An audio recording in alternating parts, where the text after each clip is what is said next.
Hello everybody, welcome back. This is the fourth session on this painting now, and as you can see I've got a piece of tracing paper, the one that I referred to right at the start of the painting, positioned over the bowl, and what I'm going to do is transfer the detailing that's on the silver bowl onto the painting. So I've basically rubbed some graphite onto the back of this pattern. I'm then going to trace over the design, and hopefully that will leave some graphite on the actual painting so that I can then refer to it and put in these details. I have actually already done this side by just flipping the paper over and doing the same thing. So I'm just going to do this one now, and then I can get on with actually painting these details in. I don't think the camera will pick up the graphite on the actual painting. As I said, I did do the other one. If you may see some marks on here, but I mean they're difficult enough for me to see because obviously the background's grey and it's difficult to see the graphite, but it does shine slightly, so it'll just allow me to put in those details. So I'm just going to quickly trace over this now. Really it's more about giving me an approximate idea as to where everything goes, and then when I do the painting I can make sure that everything's in the right place then. So I know for a fact that this side was slightly out, fractionally out, when I transferred these details, so I may have to adjust that when I come to paint it. But trying to eyeball this and get it perfectly the same, symmetrical both sides, is going to be nigh on impossible. Putting a reasonable amount of pressure on here because, as I say, with it being grey, it doesn't leave much graphite on for you. Well, it's difficult to see the graphite, I should say.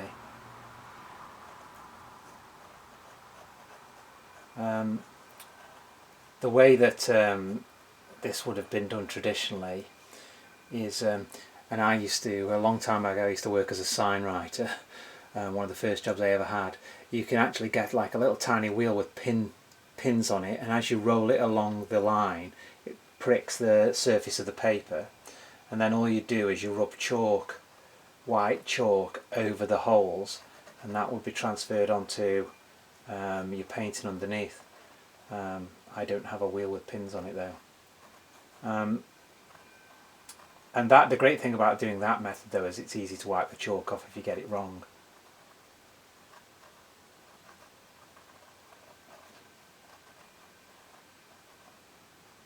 So I'm hoping today to get a lot of the, or most of the bowl, the values painted in. I may get onto doing some highlights as well. It's the highlights that will really bring the bowl to life. Okay, let's see how that is. Right, now you probably won't be able, the camera probably won't pick this up at all, but if I tilt my head I can actually see the graphite on the surface of the paint. Okay. So I'm going to try and mark that in now. First things first, I need a drink.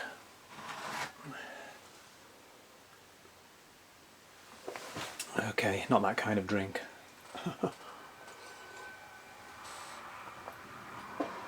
Right.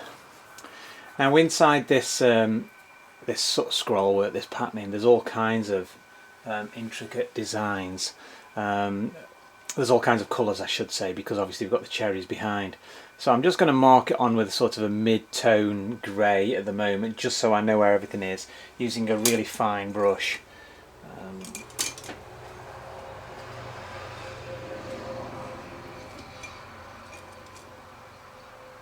If I can find a really fine brush without sticking my head in front of the camera. Okay. So on the palette today I've got my ivory black again, so I'm working on the bowl. Raw umber again, I don't want too much blue in this, so I use the raw umber to take that blue away. A lot of the reflections are quite warm. There's a lot of reflections of the back of the easel actually in the bowl, and that's obviously a woody pine colour. So I've got the yellow ochre. I've got some Naples yellow because, as I say, the whites are quite warm. I've got a Michael Harding warm white, again not quite as harsh as the titanium white. The titanium white I'm going to reserve for the real bright highlights. I don't touch that. I mean, I will use it to mix down other colours, but it won't go on pure anywhere other than the bright highlights. So what I'm going to do is I'm going to take a little bit of raw umber and just try to mark in. I'll see how that goes on here. I may have to darken it a fraction. Okay, I'm going to try and mark in this pattern in now. And that, although I've marked it on with the tracing, I'm still going to be looking at the actual still life, because I'm not 100% certain I got that tracing paper in exactly the right spot.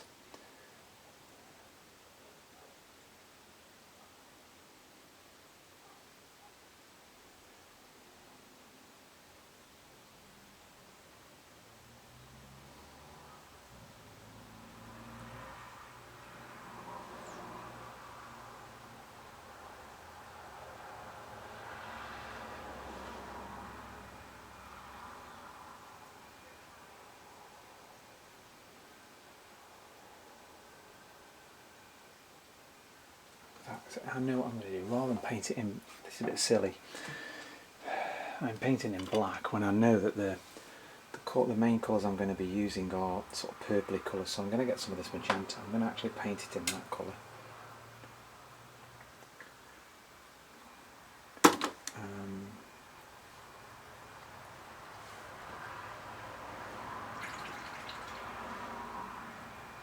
Okay.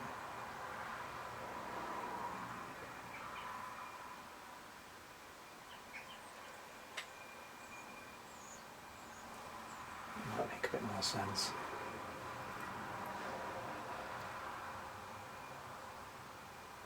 That's it.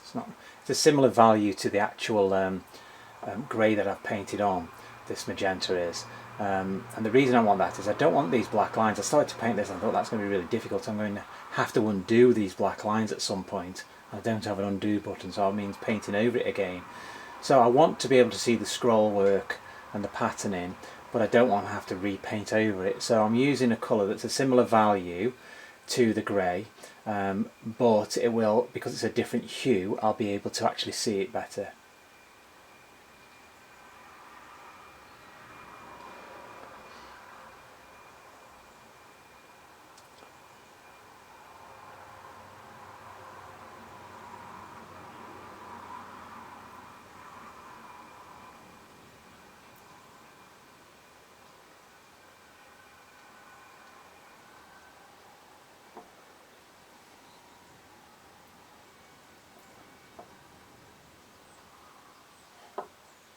I'm having to move my head just to see what's what.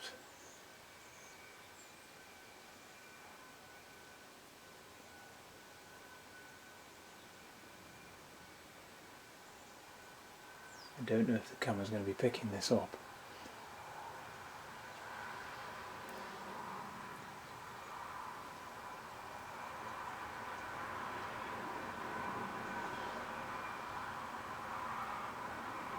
Okay. Now with this scroll work, the pattern is like sort of swirls and things like that. I'm painting the actual negative space, but I'm having to look at the positive shapes to make sure that I get them in.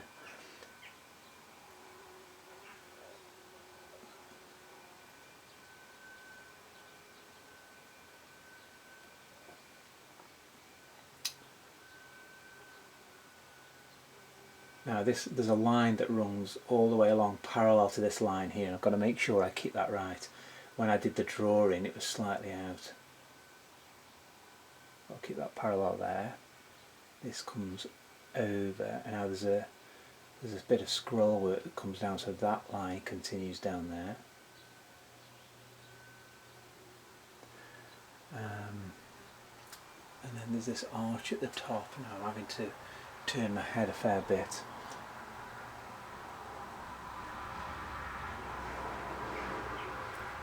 Now this runs parallel with the curve.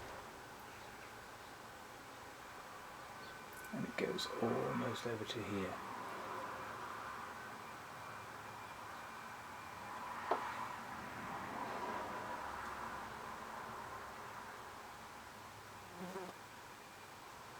There.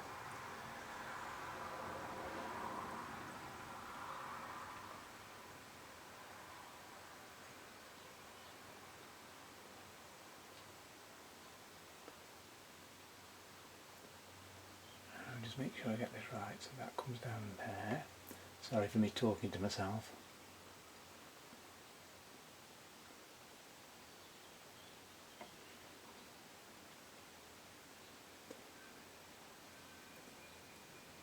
See, although I do draw the painting out before I start, it's inevitable with all the blending and work that I have to put in to get the base, the underpainting right. You lose a lot of these details. I don't very often use this tracing technique, to be honest, but for this I thought it was necessary because I wanted everything symmetrical. It is stepping out slightly here. So there's a curve that's where this comes down in sort of this V shape here. That's the central part of the whole design, and this pattern here is then repeated on the other side. I've got to bear that in mind when I'm painting it.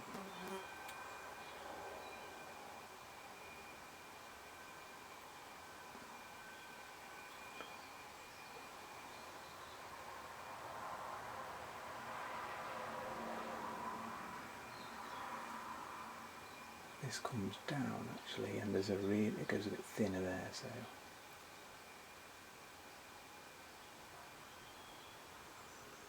that's better. Again, keeping the base of this parallel with the and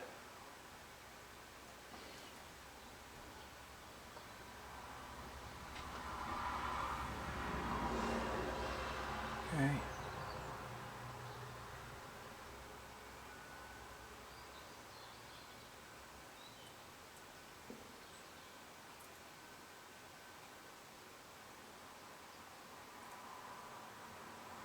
I hope that you're finding these videos useful in some way.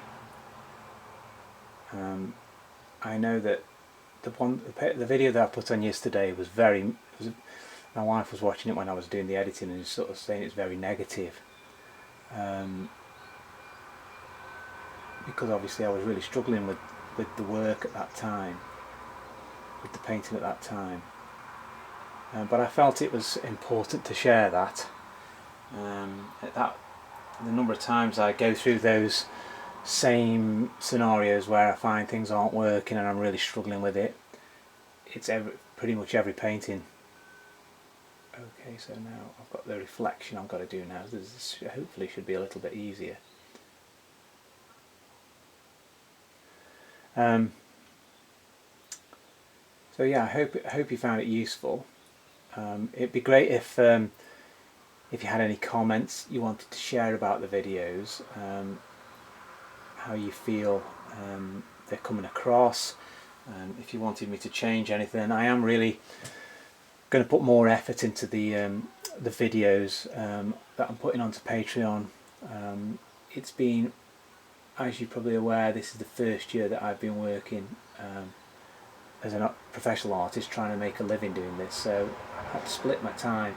My priority has had to be getting my paintings out to galleries, because that's where my main income comes from, and so this has had to sort of be fitted in around the gallery work. Okay, how are we going now?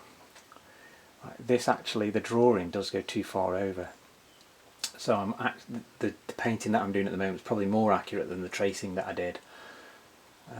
At least the tracing gave me a starting point. So yes, I'm hoping to, if I can get more people to subscribe to this channel, then that will mean I'll be able to invest in better equipment, and hopefully the result will be that the videos improve. I need the editing software that I use is it's called Power Director. I'd like to have some better editing software, but of course all of this stuff costs money, and until I get a bigger subscriber base, then I can't really justify investing that money. But I really appreciate the support that I'm getting from you guys who are currently subscribing, and the comments that I've had. It's been really you know, they're really welcome. It really does. It motivates me as much as anything else to do more of it. Okay, now this curve, and I might have to adjust that top curve because this has got to be symmetrical to that. That comes down here somehow.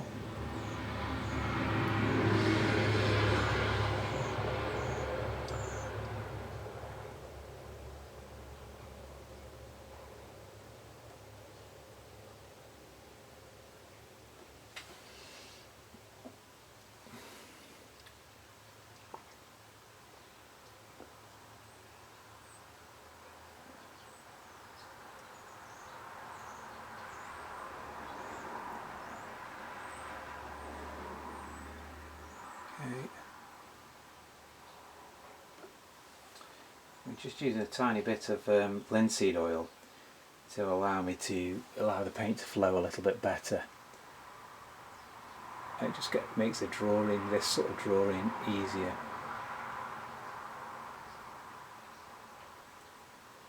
Now there's a bit of scroll work that kind of that there curves over.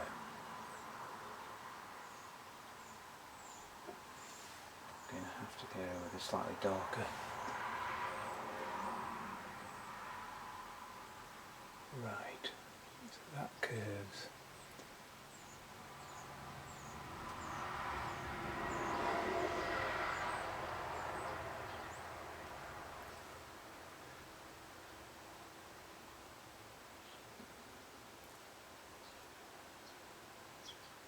And all of the edges of this, I mean, I'm painting, but then all of these edges where the metal, the edge of the metal has got little tiny highlights on it, and it will really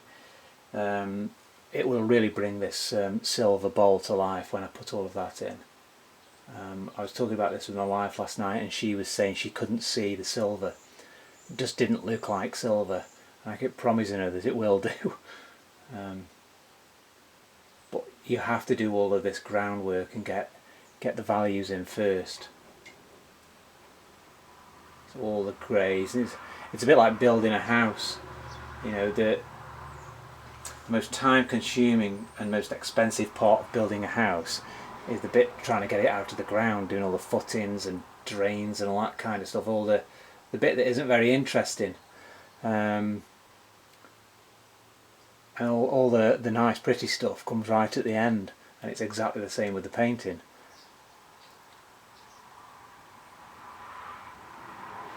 You have to do the groundwork. Okay, right, now then that.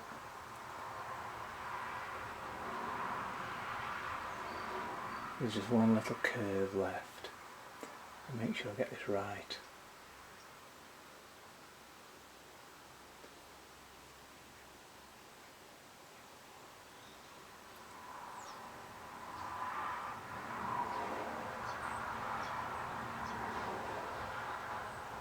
There.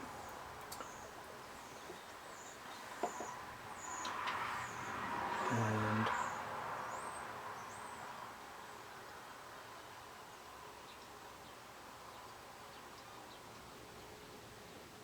okay, so now that's marked in. I've got to do the reflection on the other side, and when I did the tracing it was slightly out, so I'm going to have to use this and a combination of what I've drawn here and what I do with the tracing. Apologies for the huge trucks charging past. So now there's the centre point.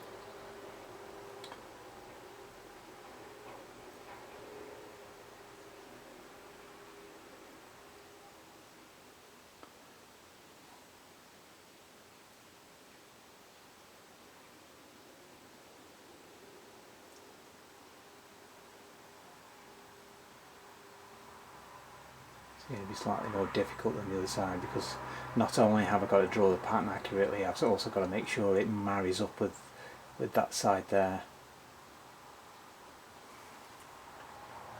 Again, with oil paint, I mean, if you get it wrong, it's not the end of the world. The layer below is almost dry now. I could probably wipe this paint off. I am going to have to retouch some of this because the pencil marks have smudged over it, so I am going to have to retouch some of this grey, which is a bit of a nuisance, but let's make sure I get this right. And that curves underneath.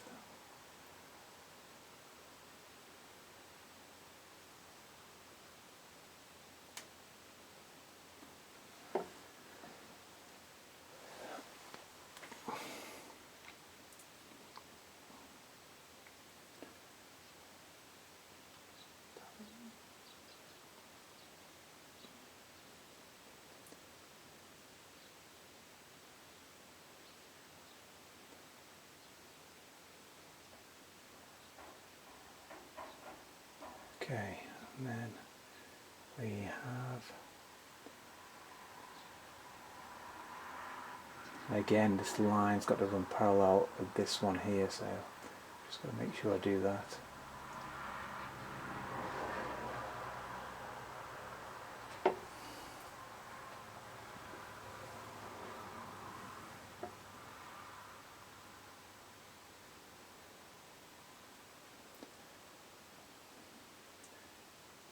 Doing a painting like this,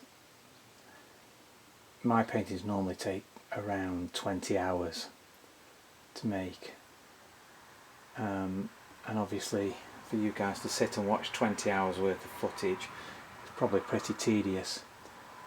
I have sort of toyed with the idea of putting music on, but then I'm not sure whether that means you'll just miss points that I'm going to be making throughout the video. Not quite sure the best way of going about making these videos. I think when you're painting, obviously a lot of the time you're kind of repeating things that you've done. For example, in the cherries, once you've got the colours, it's then a case of just applying it and getting them all painted in. So it's quite repetitive in some ways. Mixing colours, for example, I could, as I said plenty of times in these videos, I could spend a long time mixing colours. How beneficial is that for the people who are watching? I don't really know. There, that goes there.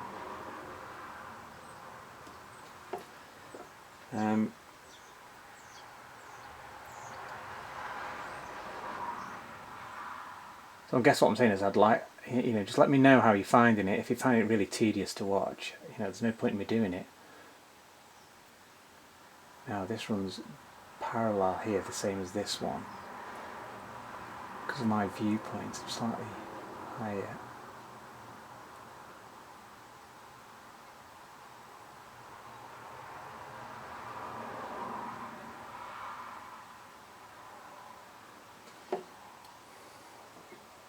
Not looking too bad at the moment.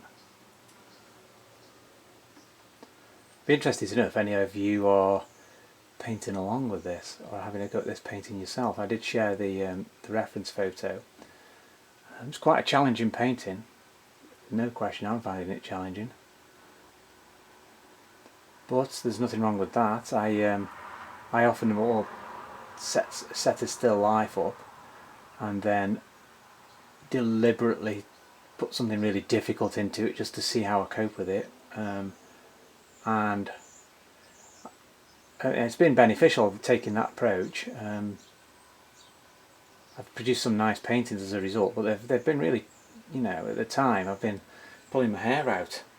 I don't know if you've seen the painting I did with the lemons in a bowl sat on a blanket, and it was a kind of a woolly blanket, and trying to capture the texture of that was really challenging without being drawn into painting every single thread.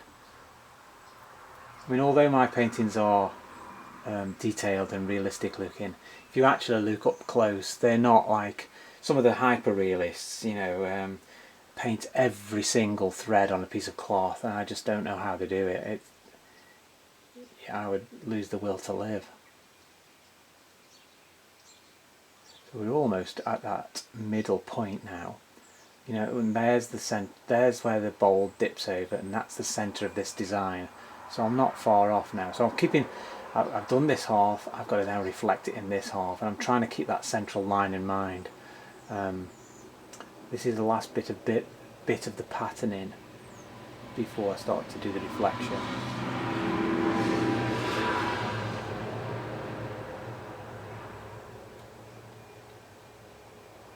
And it's still sort of looks reasonably in line with what I've already done there. So I'm glancing across all different places. I'm making sure I'm in line with this central bit where the bowl dips there. This pattern's then going to be reflected in this, but I'm also looking at the size of this and how that patterning compares with the same thing on the other side, which is pretty much the same. I'm looking at the line that runs along the bottom, because these two designs are along the same baseline. So there's quite a lot to consider in this pattern.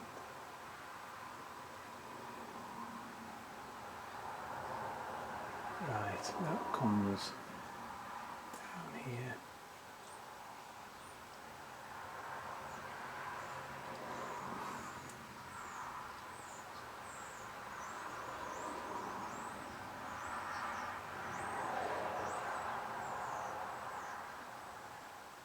And then round.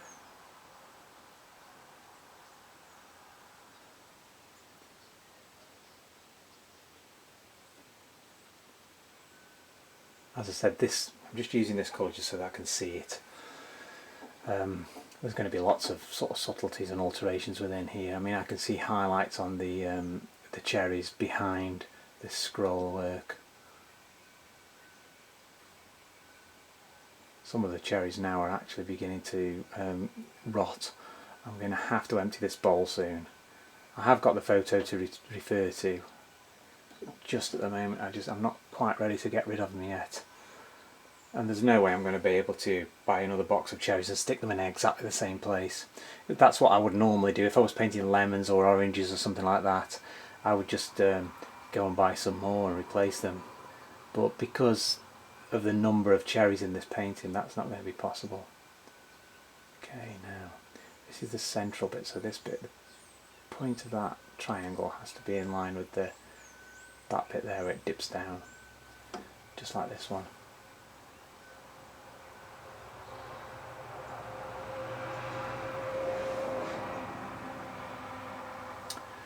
Now I'm going to work on the symmetrical, the opposite part of this. So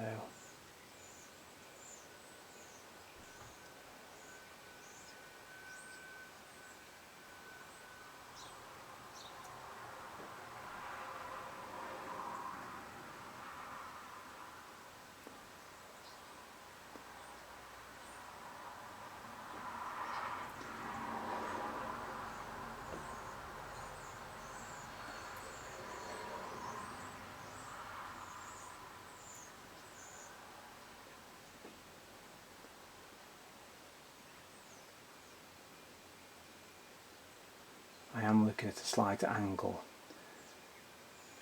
so there is a slight, it's not perfectly symmetrical just because of the angle that I'm looking at.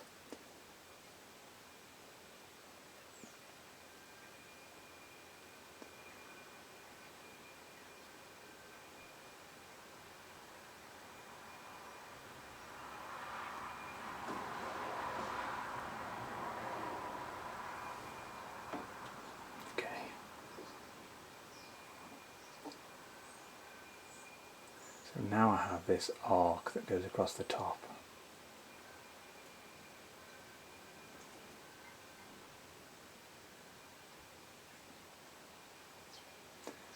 When I actually paint this, I'm going to be using almost white because there's a highlight of a cherry behind it.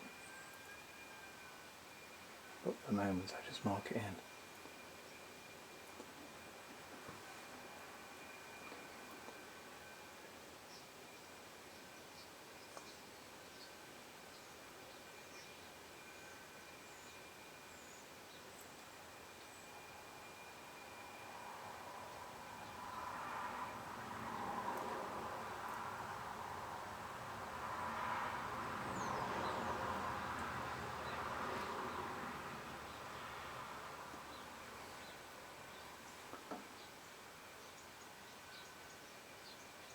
Okay, I don't know how well this is picking up on the camera.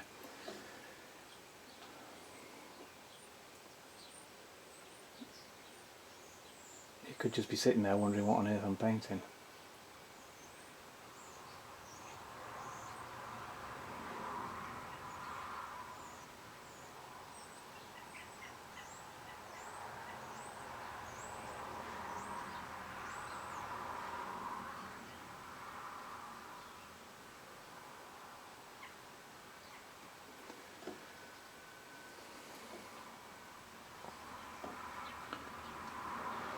Now it's easy when you're doing this, and I find it myself, it just crossed my mind then, to lose concentration and start to rush. And whenever you're doing anything really detailed like this, you've got to be aware that that might happen. And if you find that your mind's wandering, you're not concentrating, then walk away from it for just for a few minutes, and just to regain your concentration. I've done a couple of paintings that have involved huge amounts of detail. I don't know if you saw that I painted a teapot with lots of flowers on it, and I also did a painting with some decorative wallpaper that was in the background. And when I was doing those paintings, I could only go for sort of 15 minutes at a time, because I was losing concentration, and every time you lose concentration, that's when you start to make a mess of things.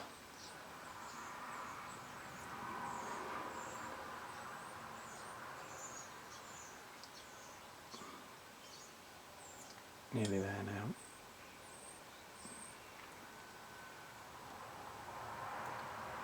And it's that, I think it's that ability to be able to stay focused for a while that helps you produce better work.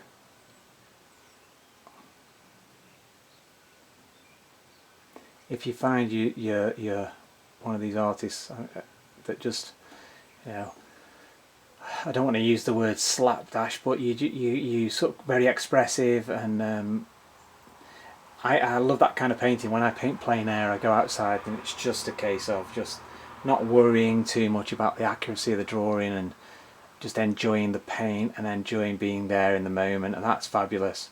It's a very different type of painting to this. You can't, this realism only happens when you really focus, you concentrate. That's the last bit. I just want to check roughly that these are the same width, so I'm going from one end of the design to the other, so it's not quite there. That needs to be a bit further over. It actually comes to about here. Okay.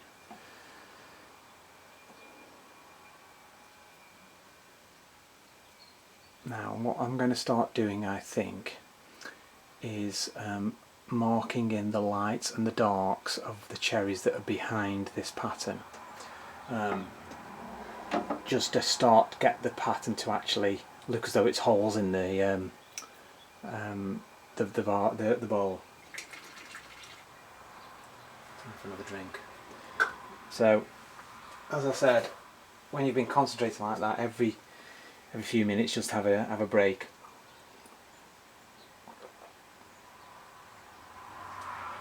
Cold tea, nothing like cold tea. Okay. So, and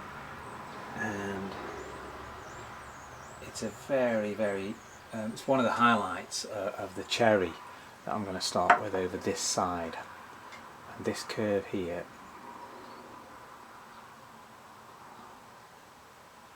Now I want a sharp edge on this bit where the bowl cuts across.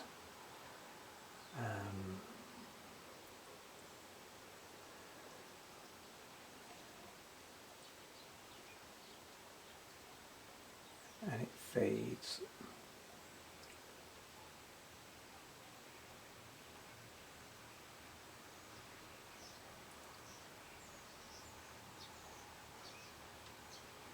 And there's really some really sharp corners on this scroll work, so what I'm going to do is when I get the paint on my brush, I flatten the edge of the brush so that it's almost like a blade, and then it helps me just get those sharper edges.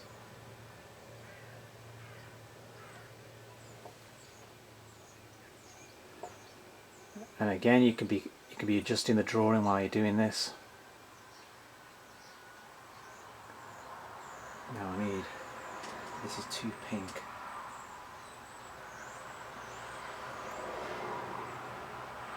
I need to move away from the pink.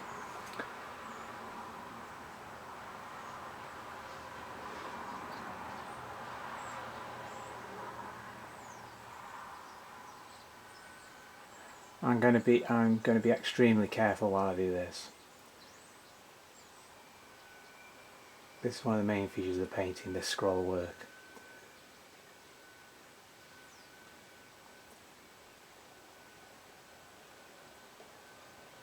And even though I've painted the drawing in with this sort of magenta colour, I'll still be adjusting the drawing as I do this now.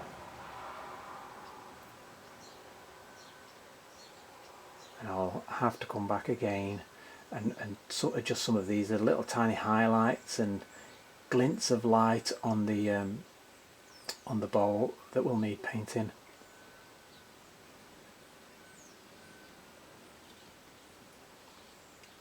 This fades away a little bit now. Gets a little bit darker.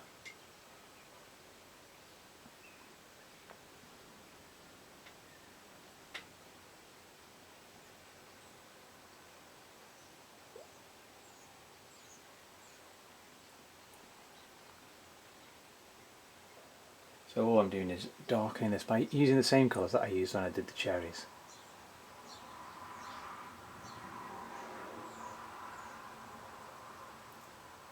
Goes almost to black down here.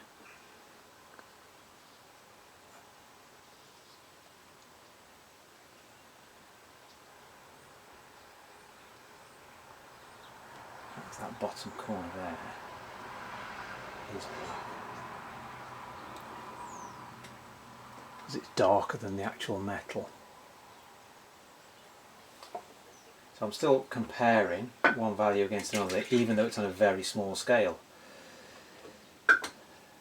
So I'm looking at the cherry through the metal. The metal is obviously very dark here, but where the cherry curves away, it's really dark at the base, almost pure black. So, and it's dark. It's actually darker than the metal that's surrounding it. So I've got almost pure black here.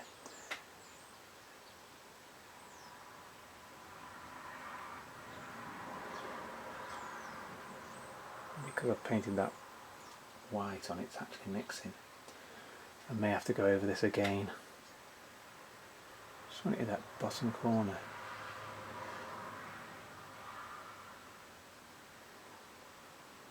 Okay, now this bit is pure black.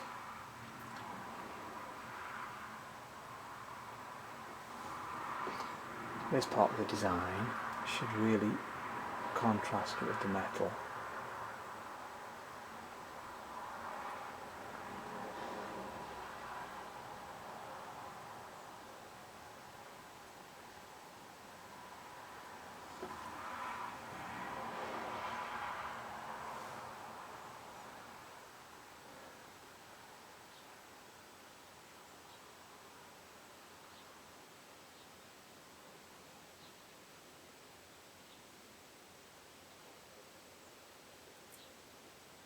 And that's half a cherry showing through this part.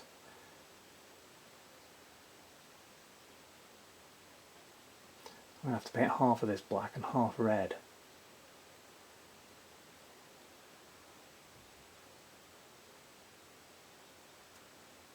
I'm just wondering whether when I actually edit this video down it's worth zooming in on this part. Although what happens then is I lose the focus.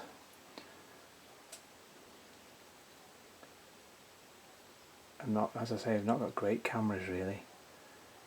That comes down a little bit down here.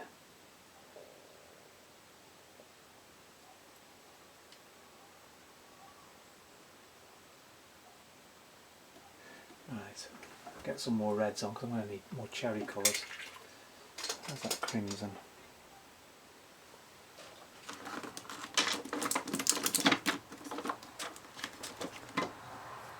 So this is quinacridone red. This is for the bright red cherries. I'll just stick these out over here for the time being. Don't need much.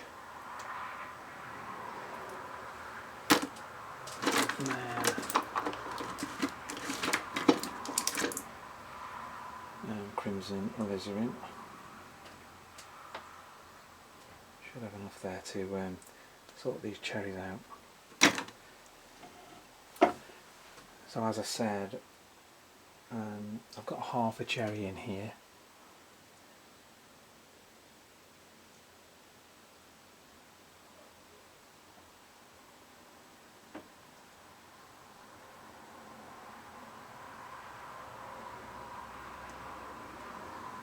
A bit lighter than that.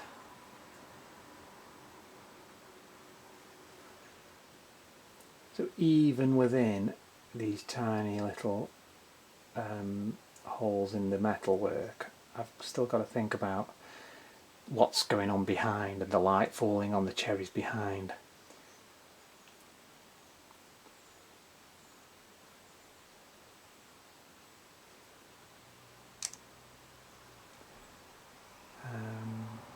Here, the colour of the cherries is a similar value to the metal.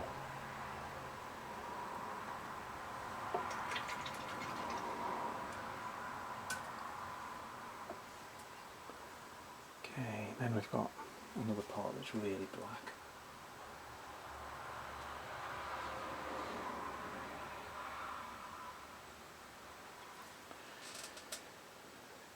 That's this bit here.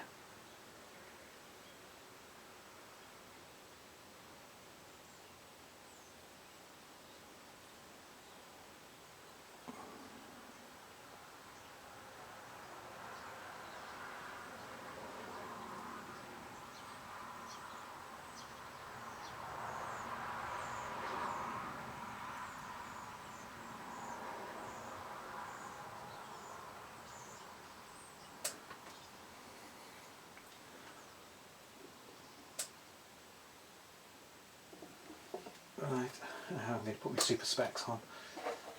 I've got one set of glasses that are reading glasses and they're number 1. That's what I've just been wearing, and I've just put these others on which are 1.5, and the trouble is if I wear them too long I get a headache, but they do help me see what I'm doing better.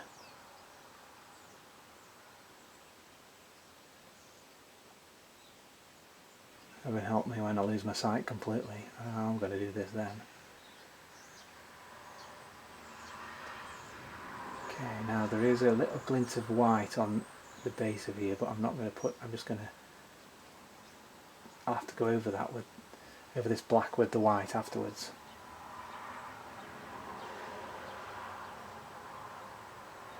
And trying to remember the curves of this scroll work. Oh, I just blobbed a great big chunk of paint on there. Again, this bit has a white highlight on it, but I'll do that afterwards.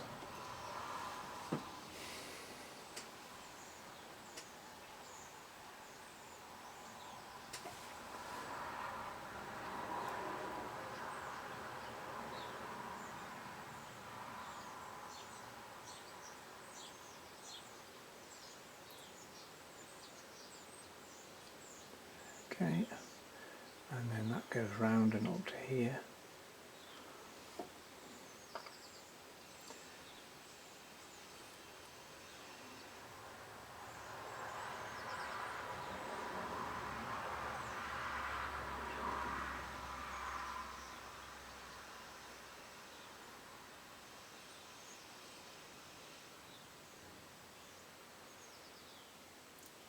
And then we're into this cherry continues and appears behind there.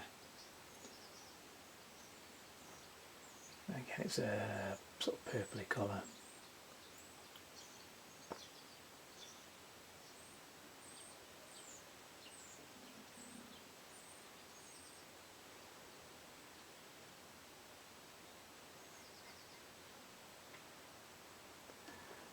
need something. I need to keep looking back at these and making sure I'm using the right colours. I don't want these colours, because it's been a few days, obviously these colours that I'm painting in here have to be the same as these up here.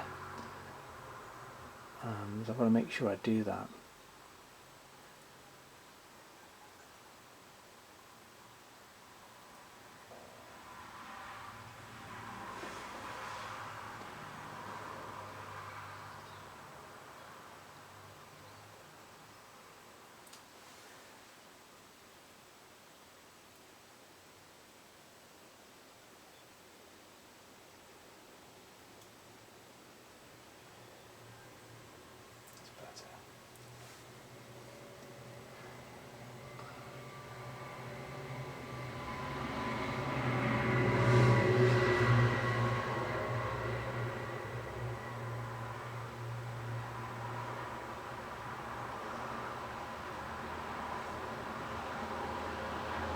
Now I know that the photograph that you've got on the screen is different to what I'm painting. So I've just looked at the photograph actually. I'm painting from what I can see, not from what's on the photograph. It's just that the photograph was taken just slightly over that way, and obviously I'm sat to the side. So these highlights that I'm painting will be different in the photo.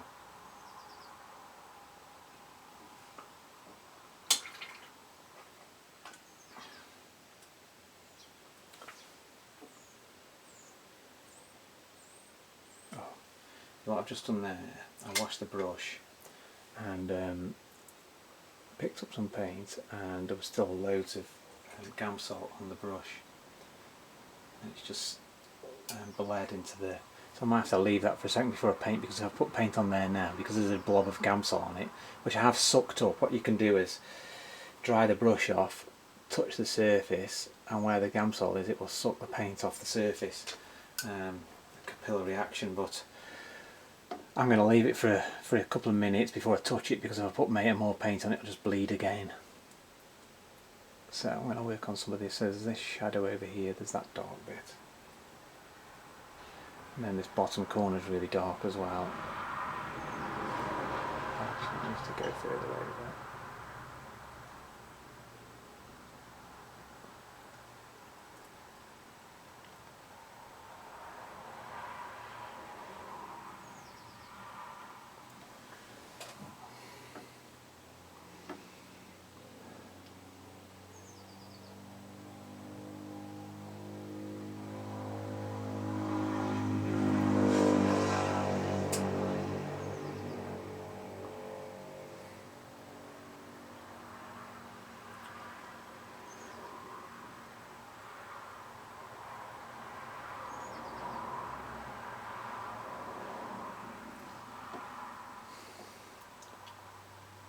Not great, these colours are wrong in here. That's way too bright.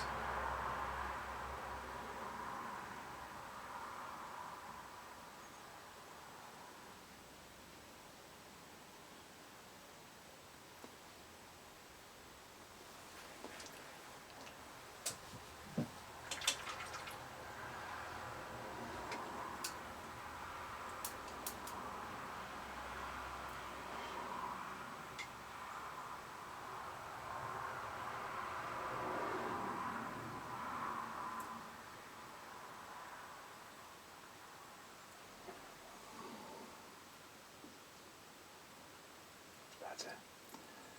Okay.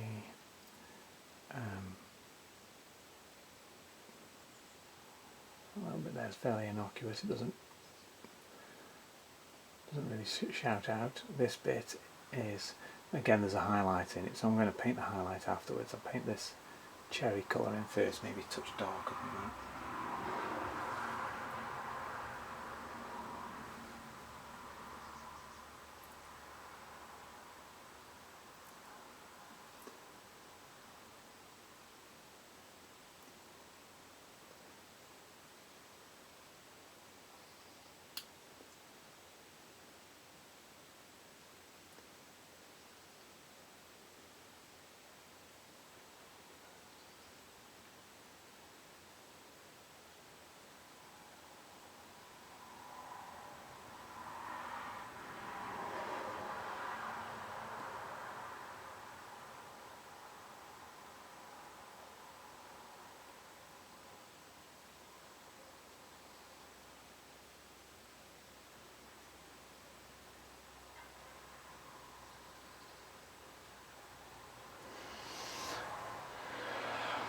trying my best.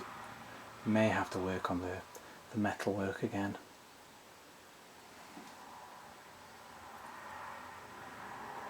This is just going to be one of those occasions where you're just constantly chipping away at it.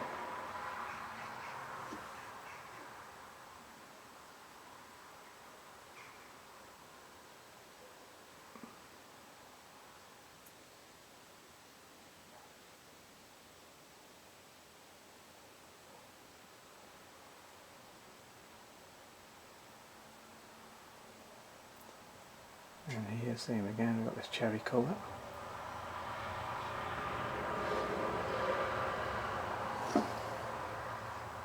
Keep leaning back every now and then to see how the whole thing's looking. If it's beginning to look like some sort of metal scroll. No, it's not at the moment. We're a long way from that. I am going over these purple lines that I put in just when I did the drawing. When I did them, I was aware that I would go over them as well. Not happy with that. That comes down here. It's like a little sort of fleur-de-lis type thing. I'm going to have to use a really small brush to pick out highlights on this. I daren't go to that bit yet. It's just like when I painted the cherries. You've just got to spend a long time getting the groundwork done, as I said. Although I know what's coming next, possibly when this is dry, I can't rush to do that. If you rush, you just spoil it.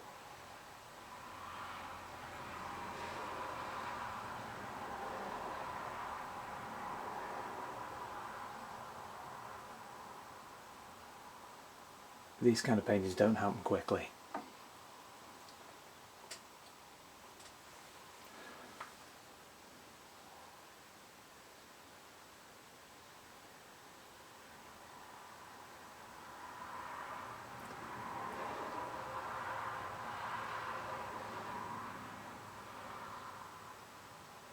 Goes to black.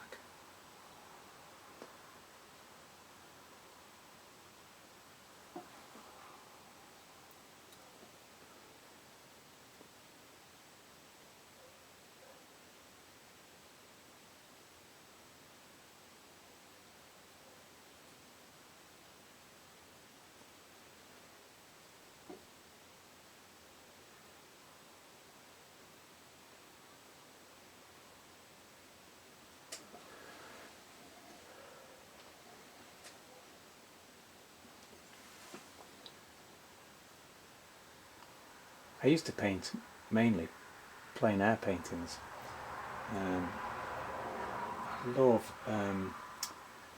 Jim McVicker's work, and always imagined myself doing that kind of thing. Jim McVicker is an American artist who paints daily, sometimes 2 paintings a day. He's very, very fast, but he's able to capture a scene really quickly and very loosely. His paintings are really expressive. His choice of colours fabulous. He's also able to, when he paints his still lifes, he paints these still lifes with carpets, woolen carpets, and they're incredibly detailed. Very, very talented, and I always wanted to paint like him, but I found I can't. This is what I do, and I think at the end of the day you have to go with what suits you. I went through a period of sort of following lots of different artists and being influenced by them, and I would try to sort of emulate them, and it didn't always. Let me get that colour right. It never really found my own way until recently, and this is what I do now, and I've just come to accept that this is the way I paint. I love the work of other artists, and not necessarily artists who paint realistically like this, but this is what I do. It's what I enjoy doing. It's what I find I'm most successful at, really. The paintings that I feel happiest with are always the result of sort of a lot of time spent like this. That's a better colour actually for those cherries behind. It ties in with this one above.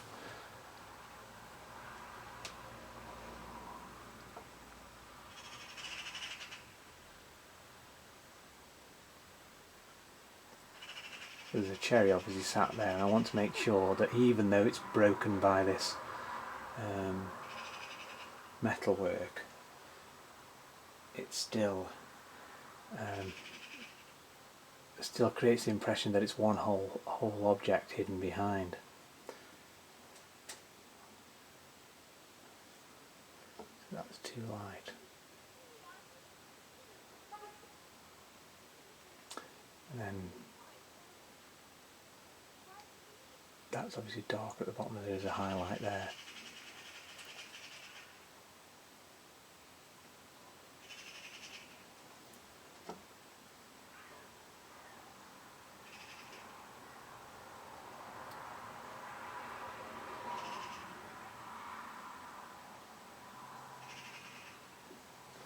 I'll put that highlight in.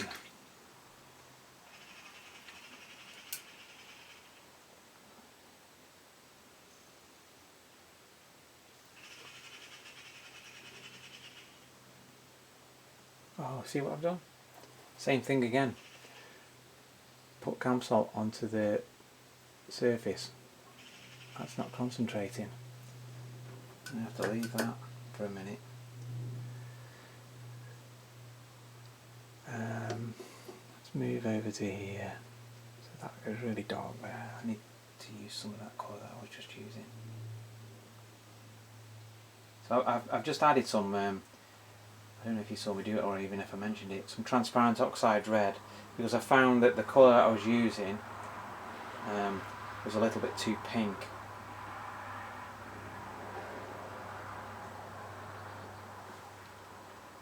This is better.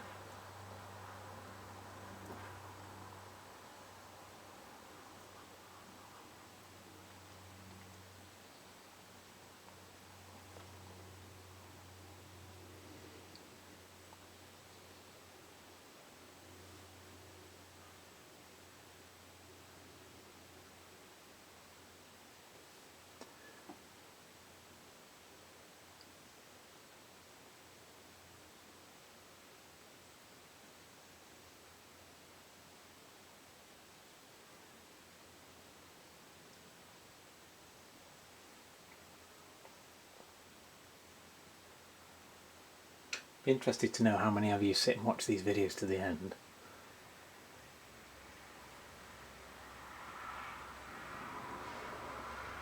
Well, I guess I'll find out if I get any comments now. See who's watching this bit.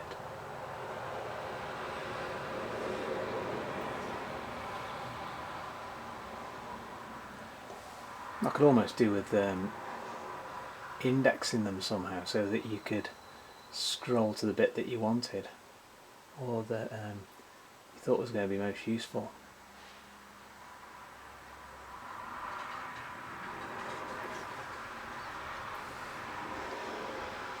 Is that scroll work beginning to appear? I mean, there are obviously highlights to go on. And more work on these cherries.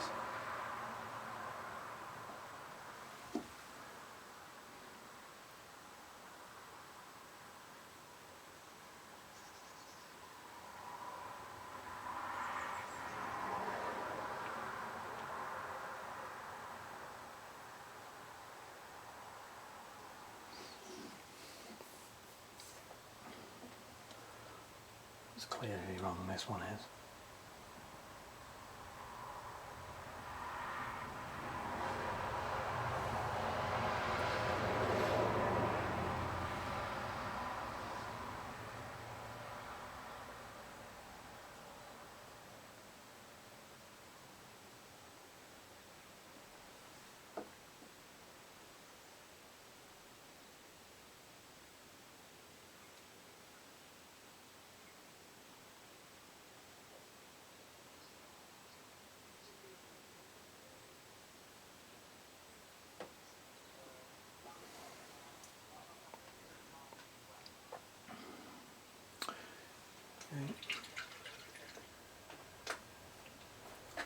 little hypergamsol off. Down into the darks now. Here.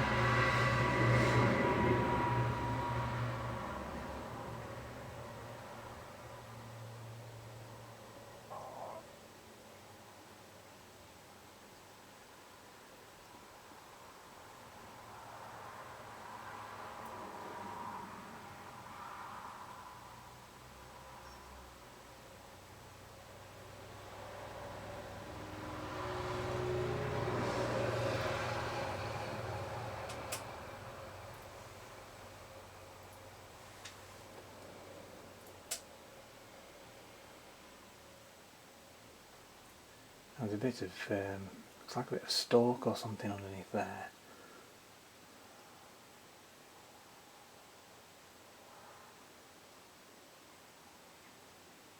And the same down here.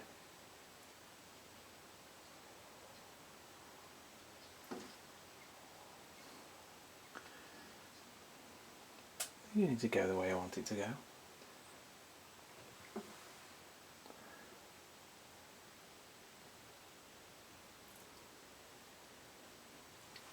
What I'll do is I'll just paint in a general sort of cherry colour, and then I can come back and add those little details where I said there was a stalk.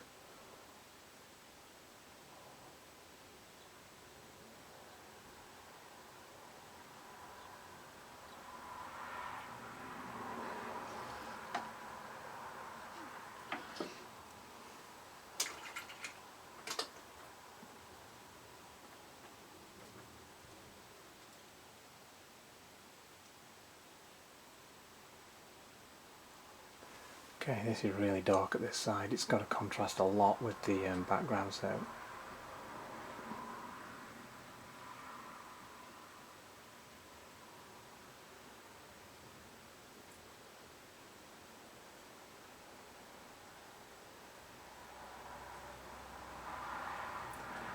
I need to get that paintbrush flat to get the corner.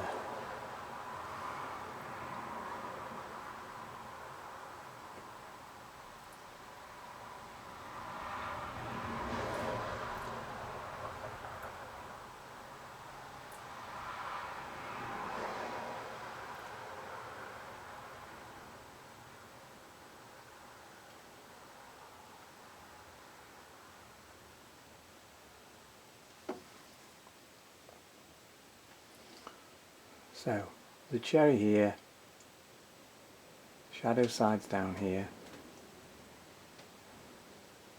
I'm almost certainly going to have to overpaint that. It's a bit of purple there that I've put in, that bit there. There's one or two places where I'm going to have to do that actually. What's going on here? That is, yeah, that's a really unusual bit there. It's almost the same value as the metal, and I'm better. Beginning to look a little bit like metalwork.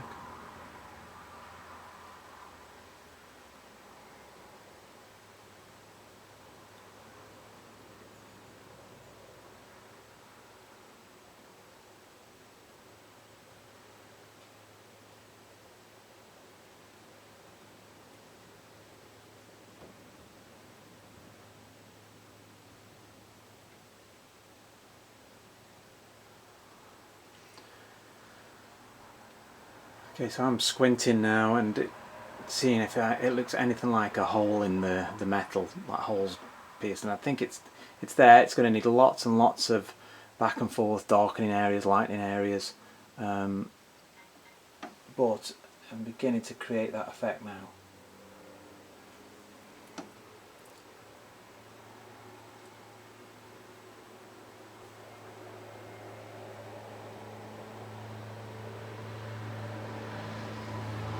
Very well done, David.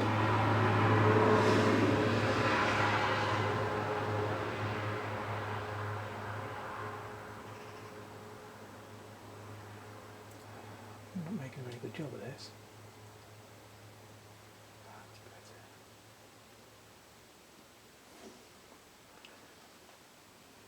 better. This curves.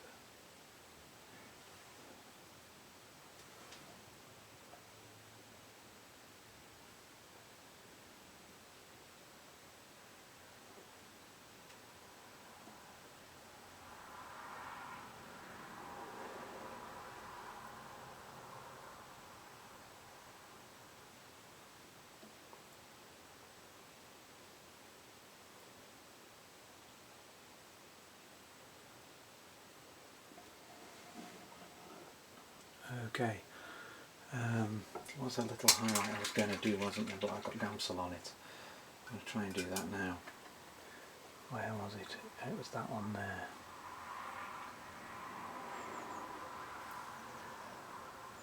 The highlight was actually in here.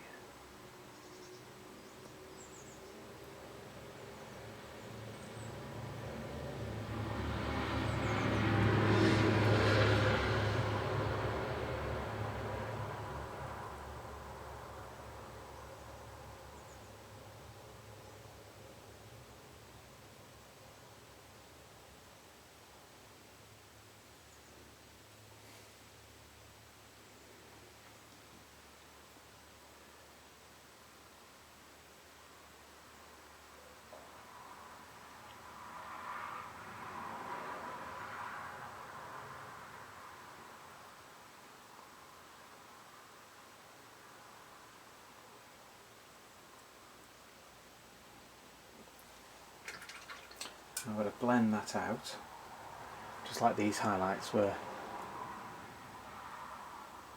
done. Same thing. And at the top.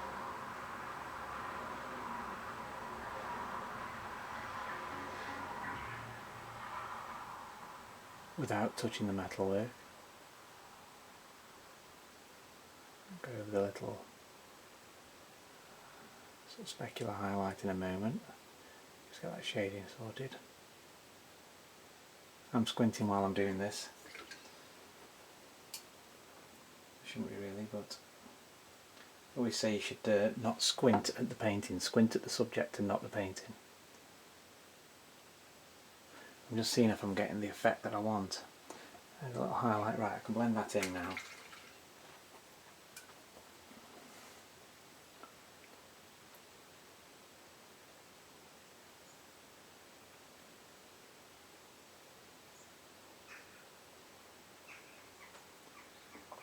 Okay, that's okay. Right, now I'm going to move on to this side and go through the same process again.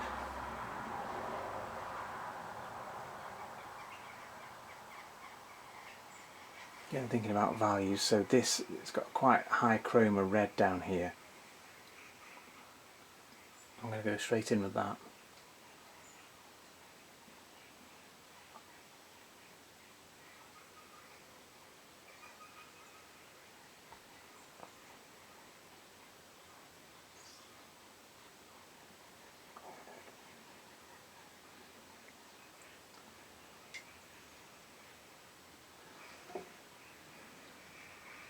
Checking that they look symmetrical.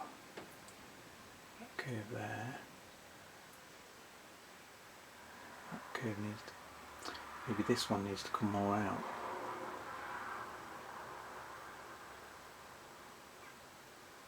Because this is the bit that you're going to notice it the most, the symmetry.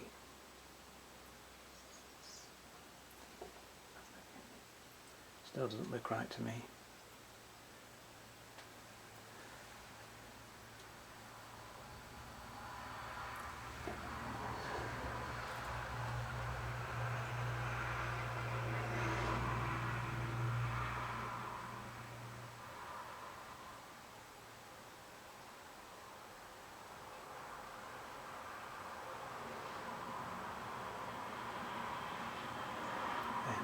A little bit.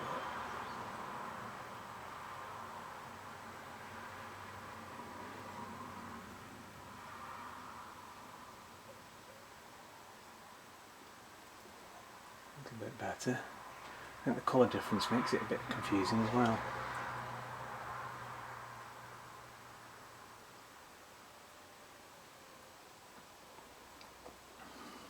Okay.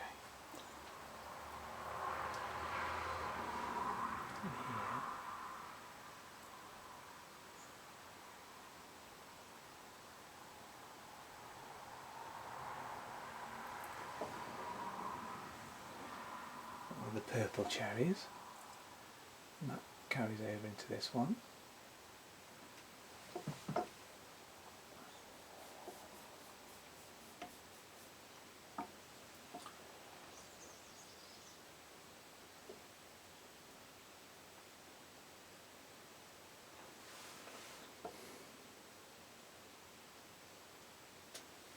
need some dark colour. I don't have much to say at the moment. It's just a case of repeating what I did on this side. All this will need further work, but it's just like when I did the cherries, it's just one of those things, you just got to keep chipping away at it.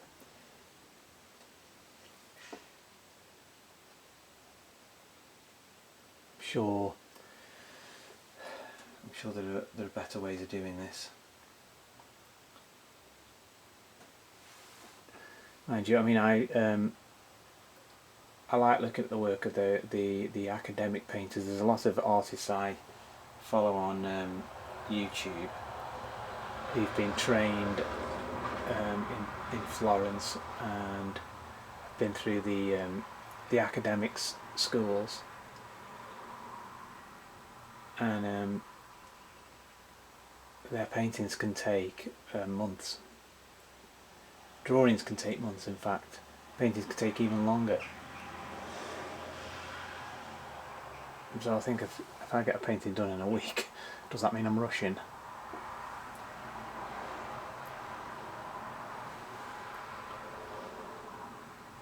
I haven't had it. Although I did a degree in art, and then I worked in a graphic design studio for a while. Prior to that, prior to university, I did an apprenticeship in the printing industry for ceramic transfers. I then went to university to do an art degree, and although I've done an art degree, they don't teach you how to paint on art degrees. There's a lot of it's sort of the history of art, modern art.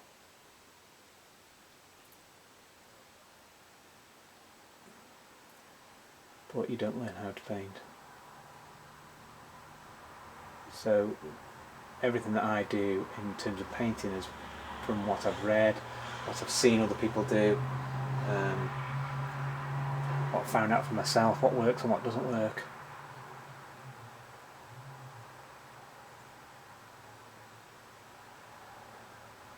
Real pity that if I could go back again, I would try to find. Well, I like the academic schools. I think if I could have afforded it, and I knew what I wanted to do when I was that age. I mean, I had no idea what I wanted to do. But if I'd have known at that age that I was going to end up painting, I'd probably, and I'd have been a bit wiser, I may have gone for one of the academic schools. It would have been a great basis. A bit long in the tooth for that now.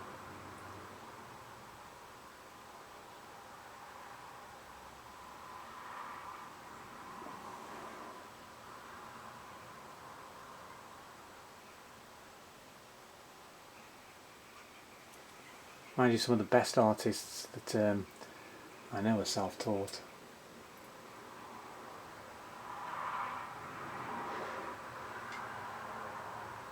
I think this day and age with YouTube and you can just have step-by-step instruction online. You don't need to really go to a school, I guess. And practice, of course. Lots and lots of it.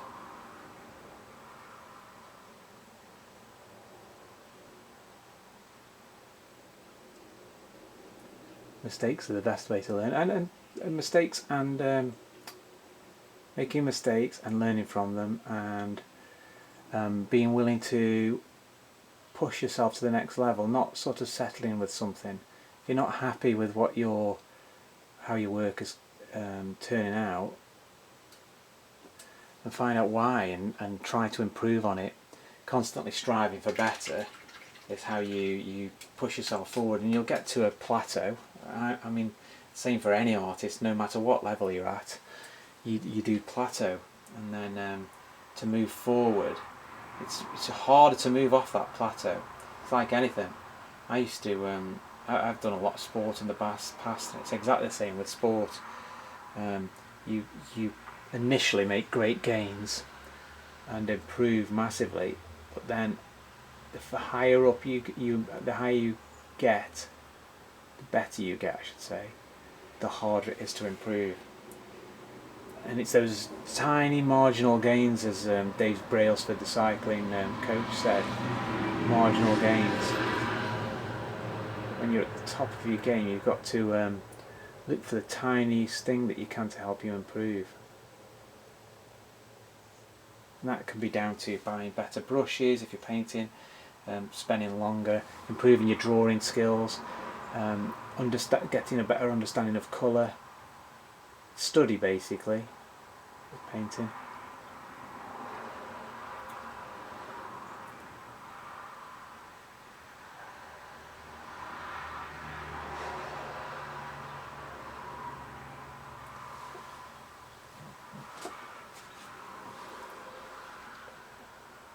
It's going to be lunchtime soon. So how far are we into this? About an hour maybe today?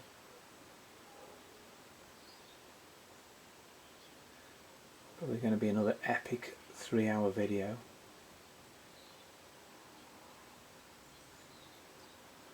I'm reluctant to time lapse on when I do these videos. I don't think it really helps anybody. Nice to watch a painting develop, but you don't get all my fascinating ramblings.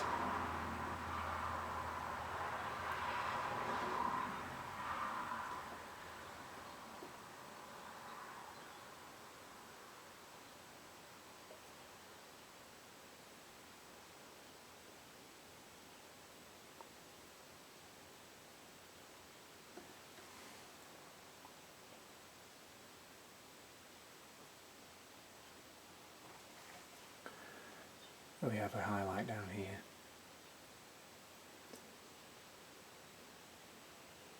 Just helps me pick out that bit of metal. And it's blending in.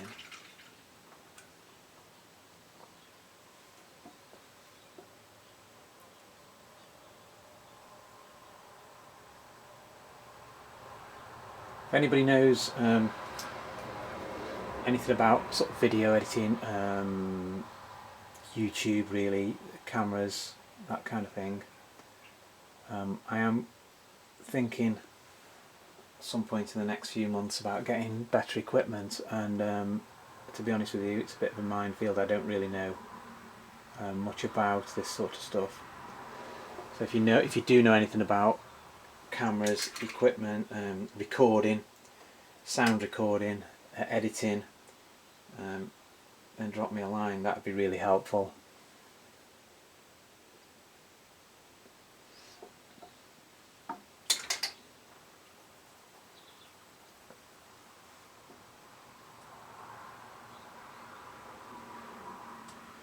Okay, just marking these in. Right, so there's a dark here. This bit at the top's really dark.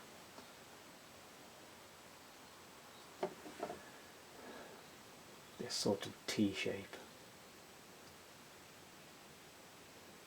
And as I said before, that runs parallel with the curve at the top. I'm using my brush is kind of shaped like a blade again. Not overloaded with paint.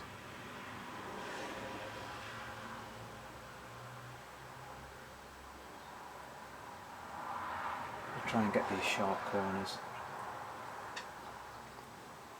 So I'm approaching, I'll turn the blade slightly to get a sharp angle. There we go. There is a stem in here that cuts across, but I'm not going to paint that at the moment.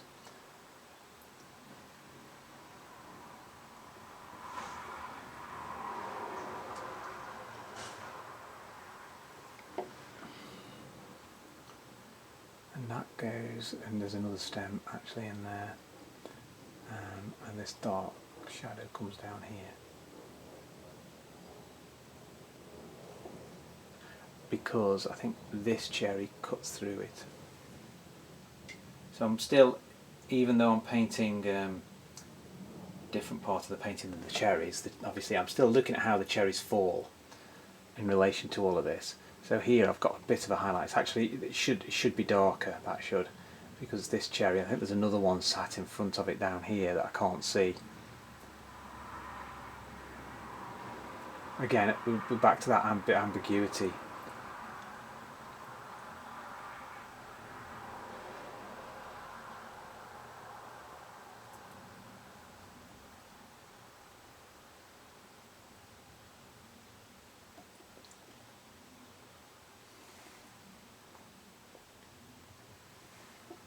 It's quite a complex arrangement of shapes.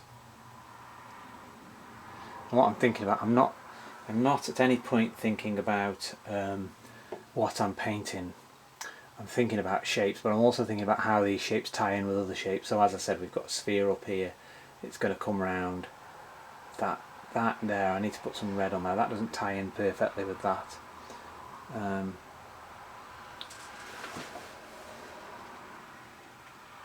That's what I can do, is reshape this bit.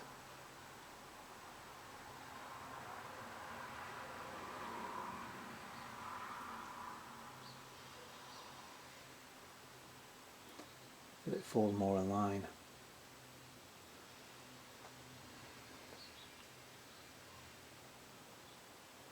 There's another cherry in here. See, there's a cherry there that comes up this way, so I have to bear that in mind.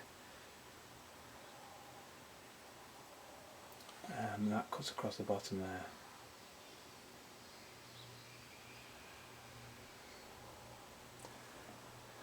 And then there's a red one in here. That's this one.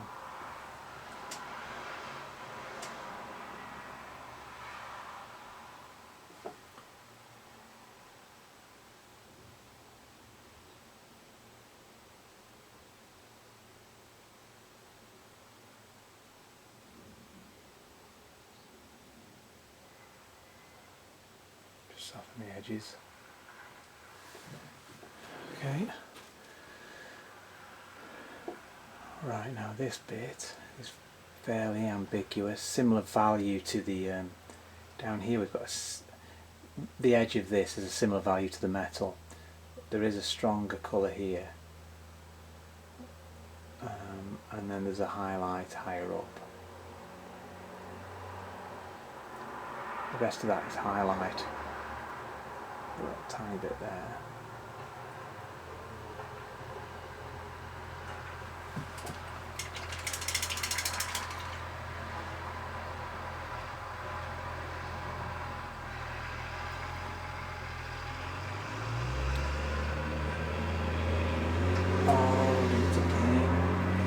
White. I think I'd learn, wouldn't you?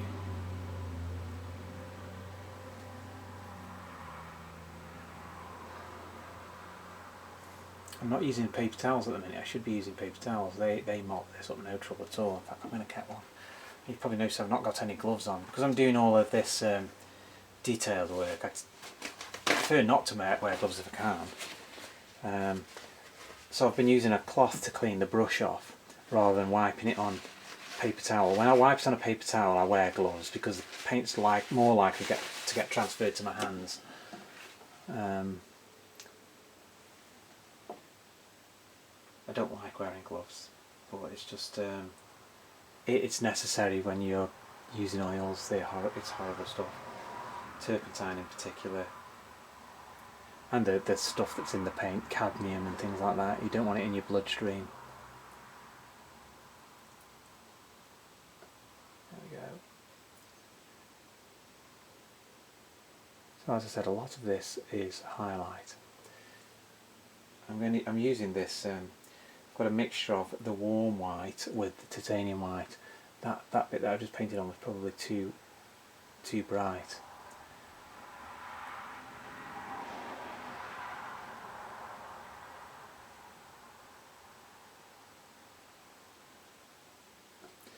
That needs to fade out now.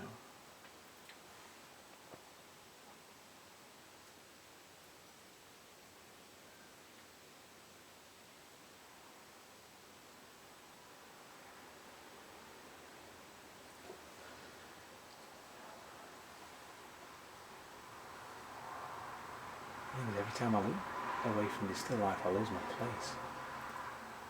There's so many so complex, this arrangement of metal scroll work.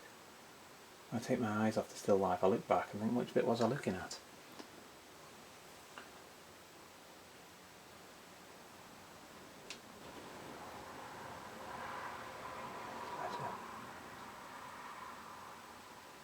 I keep getting drawn into making this pink. It's not too pink, it's not pink, it's more of a purpley browny colour.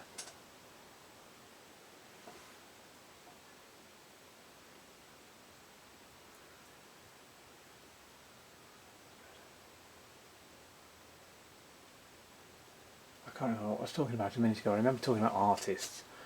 One artist that is absolutely fantastic, still life artist that I really love the work of his, and that's the Dutch painter Henk Helmantel. If you get a chance to have a look at his work, it's incredible. Very, very large still life paintings, or interiors. He paints interiors of churches as well, which are fabulous. All from life, doesn't use photographs. His paintings are just fantastic.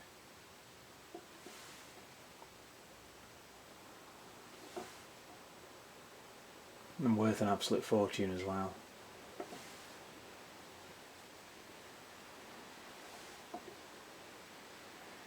think he's been very influenced by Vermeer, the Dutch painters.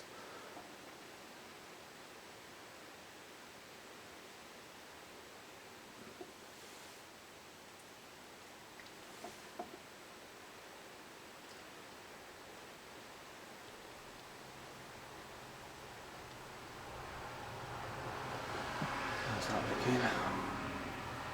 That's quite ambiguous, that section of the painting.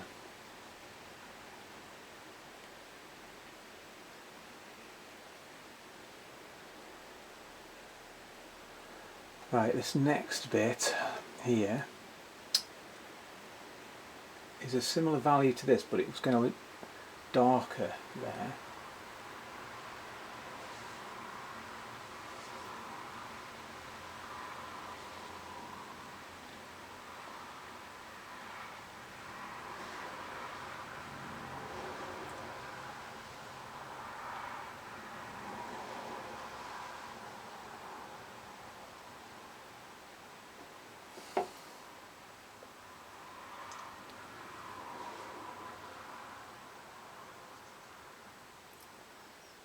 It's pretty much all the same, apart from the bottom, which gets even darker still. Need to put some black into that.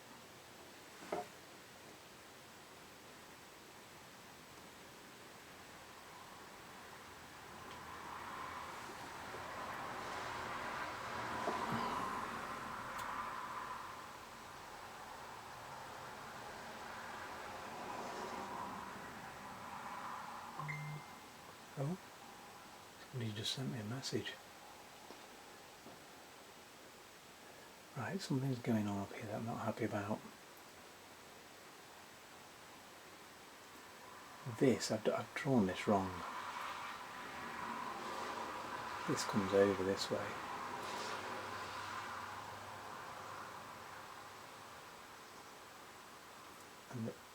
And that curves more.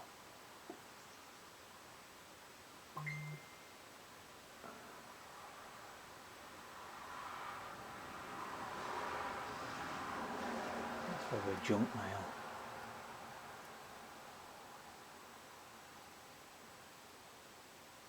Okay. This metal curves like this, and it's symmetrical of this side, so I may have to correct when I do this part here. I may have to just add a bit more of the grey there. I wonder if I can do that now. Just very quickly try and mix up a similar grey to that. Bit of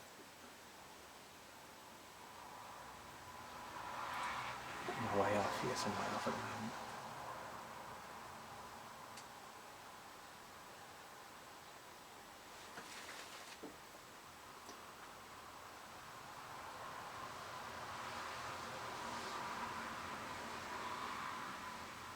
that looking? That's a bit more. So all I'm trying to do is correct the drawing of the metal. That is not quite there still.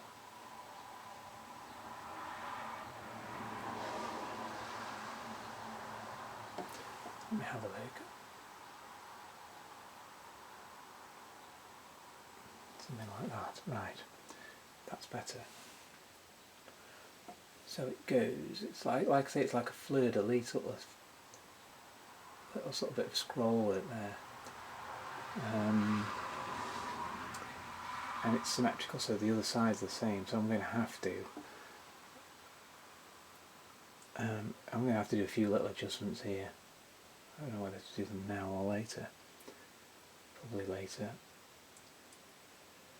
That goes there like that. Right, and then the white cuts into it a little bit more. Let me see if I can do this.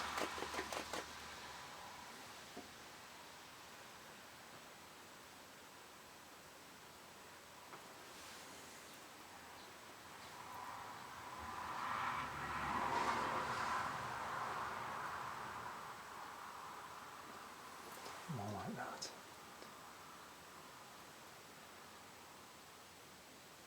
And then that bit's a bit higher too. The thing is, they're not dead symmetrical either, which is making it difficult.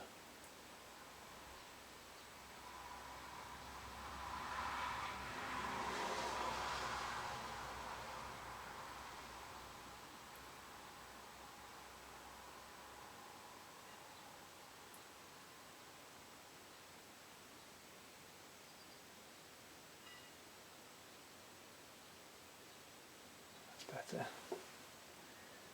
You just get the suggestion of the other side of the metal curving up this way.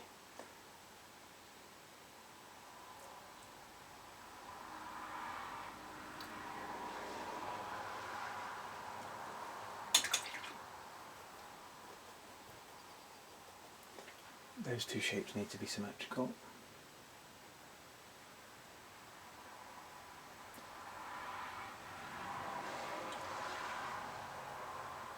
This happens a lot when I'm painting. There's a constant back and forth between shapes. So I've got a curve here. This one needs to be the same curve.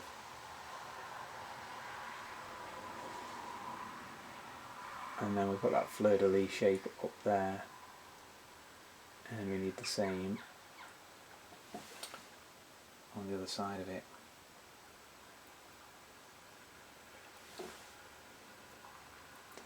So this actually comes down here.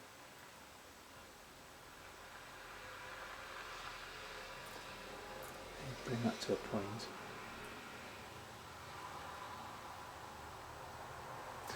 Like I say, I'm not sure how much the camera's picking up of this detailing that I'm doing.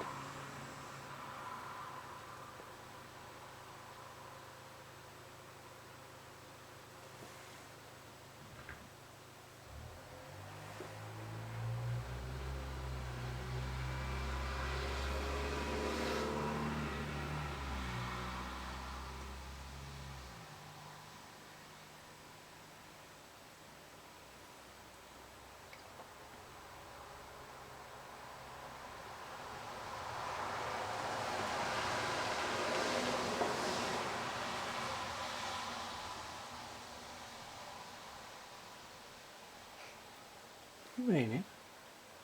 Oh, it started raining. I've got doors open, you'll probably hear all the trucks going past. This road's so busy during the day. We live in a tiny village, and it's a quiet village, but during the day we just have these huge trucks going through. It's only a 30-mile-an-hour road outside the house, but they go flying through the village. And you need some sort of bypass.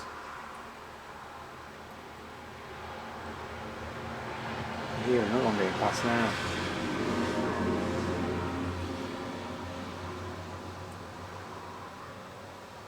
I suppose I sound like a NIMBY.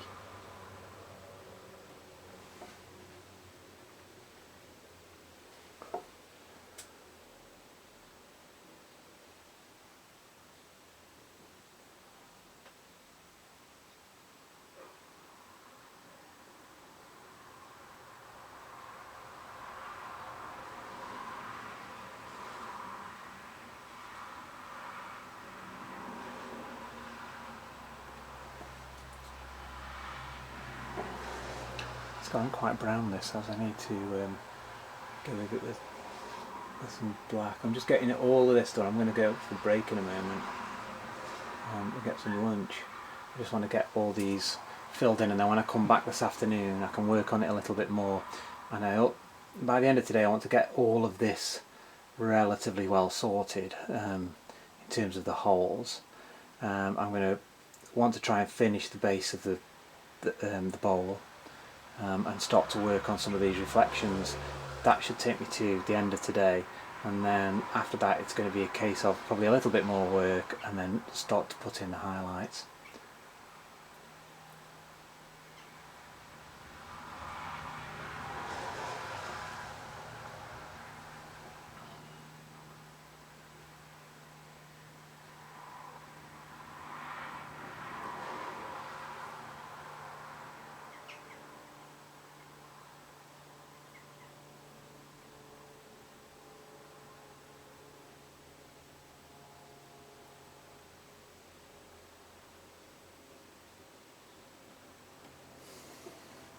Stand back and squint. It's looking okay.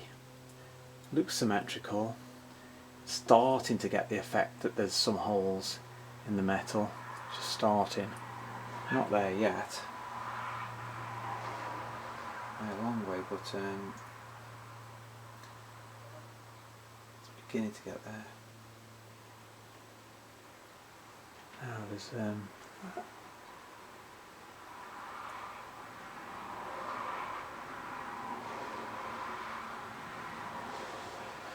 cherry down here that I can't actually see very well.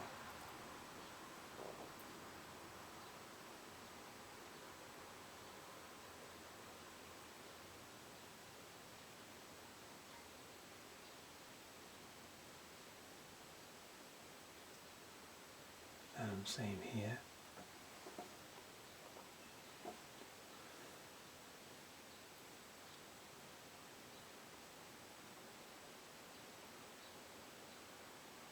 I think that might be mould that I'm painting. Mouldy cherry. I don't think it's actually that colour. Yeah, it is.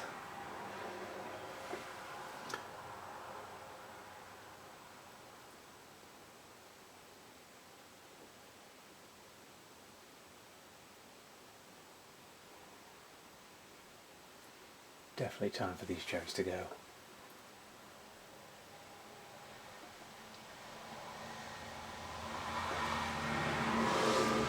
highlight on this. I don't want to do this painting from photographs though, I really don't. Because the photograph's taken from a slightly different position. I guess I could take another one, but it's a bit late now given that the cherries have started to decay. So I'm having to go from what's in front of me. Once I've got everything positioned correctly, I can then get rid of the cherries. It's a little bit better.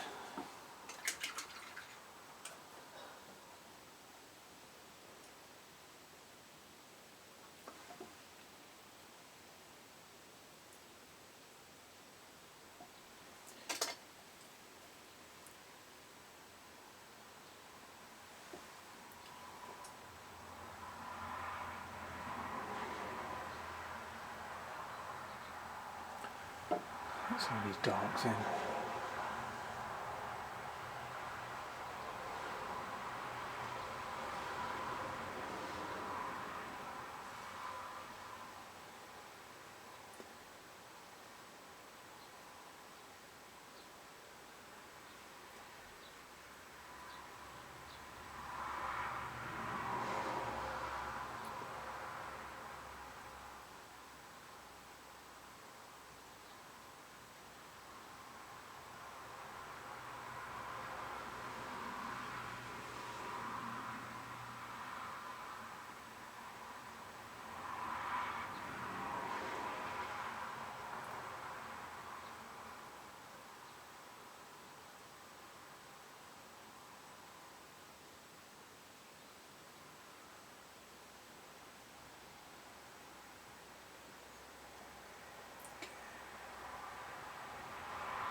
reasonably happy with that.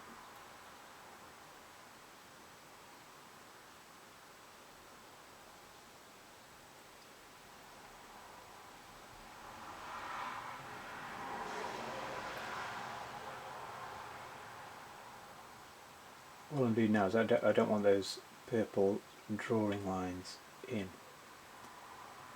I'm just making sure that that edge is nice and sharp and there's no purple on it. I'll go back and check all of these afterwards.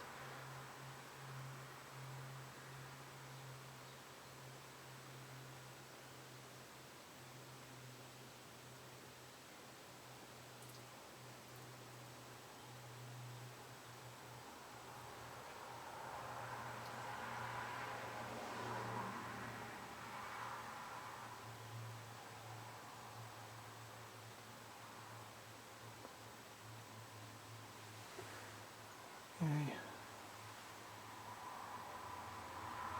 Right, I'm starting to fiddle around a little bit too much now. So, got that main. One thing I have noticed actually, that line steps out slightly here. Just to come down a little bit better. Could probably adjust it actually when I do this bit along the bottom.